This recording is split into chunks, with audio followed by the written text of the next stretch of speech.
میں اس وقت موجود ہوں ماہر ربانی غلام ربانی کاٹیا فارم ہاؤس پر، اور یہاں پہ مختلف علاقے کے ذمہ دار اور مختلف علاقے کے سیلاب زدگان آئے ہوئے ہیں، اور یہاں پہ ان کا کہنا ہے کہ ہمارے گھر میں نہ خیمے ہیں، نہ کوئی راشن ہے، اور نہ ہمارے مکانات ہیں تعمیر ہوئے ہیں، ہم کہاں جائیں اور کس طرف جائیں۔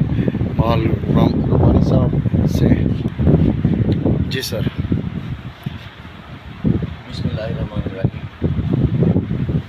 سیلاب آنے سے پہلے ہم شروع ہوئے، ہم نے 28 ایک فیملیز کو پہلے ہی سیلاب آنے سے پہلے ان کو اپنی ٹرالیوں پہ ہم نے نکالا۔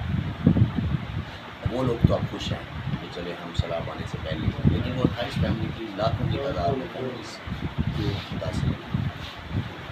اس کے بعد پھر میں نے اپنی لانچ جو ریسکیو کی ٹیمیں ابھی ادھر نہیں آئی تھی، وہ بکری اور رکڑ والی سائڈ پہ تھی، لیکن پانی آ چکا تھا ادھر۔ میں نے اپنی لانچ خریدی اور لوگوں کو ریسکیو کرنا شروع کیا۔ میں نے میری جماعت نے کر کے ہمارے ساتھ ٹاٹا کی 250 کی جو جماعت، اس کے بعد پھر ہم نے ہماری جماعت نے الحمدللہ 200 خیمہ لگایا دھلا جھولن میں، جو وہاں پہ 10-12 دن لوگوں کو کھانا دیا، ان کو کیمپ دیے، سولر پلیٹ، سلنڈر، چولہا، اور ہر خیمے کو ہم نے 15 دن وہاں پہ 10-12 دن رکھ کے ہم نے گھروں کو بھیجا۔ وہ اب خوش ہیں جو 200 خیمے، ان کو راشن بھی دیا اور بھی بہت سے چھوٹے چھوٹے تحفے دیے۔ اس کے بعد سے پھر ہم نے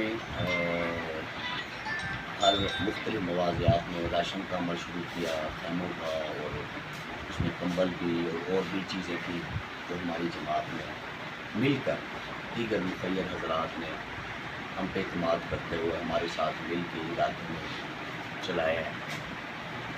ڈیلی کی بنیاد پہ 400-500 الحمدللہ ہماری طرف سے مختلف مواضعات میں راشن تقسیم ہوئے اب تک، لیکن عمل اتنا بڑا ہے کہ یہ کسی ایک جماعت کے بس کا روک نہیں ہے۔ بہت بڑا نقصان ہوا، یہ لاکھوں کی تعداد میں متاثرین ہیں۔ تو یہ مل کے کوشش کرنے کی ضرورت ہے۔ ہم اداروں سے بھی کہیں گے کہ خدارا تھوڑی سی توجہ کر لیں ہمارے حلقے پہ، رتوڑ سے لے کے بلکہ جھانگڑے سے لے کے پرنڈے تک کوئی بھی حکومتی ادارہ توجہ نہیں ہے، راشن اور اس طرف توجہ نہیں ہے۔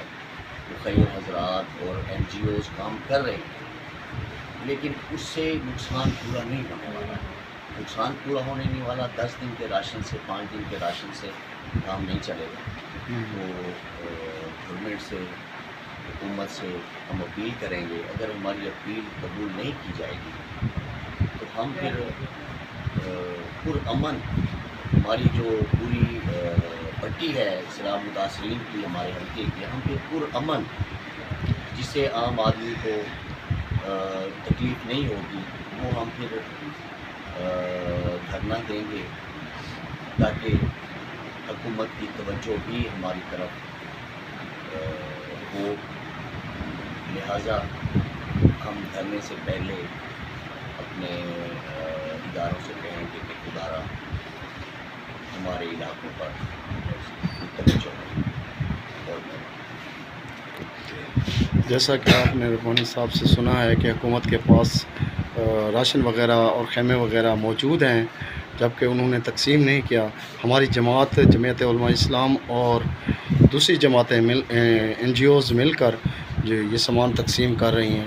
حکومت کو بھی چاہیے کہ اس بارے میں بڑھ چڑھ کر حصہ لیں، اور کمشنر بہاولپور سے اپیل کی ہے کہ فوری طور جو بھی راشن ہے وہ مل کر تقسیم کریں اور سیلاب زدگان کو خیمے وغیرہ دیں اور ان کی بحالی تک کام کریں۔ Thank you. Solo News Multan.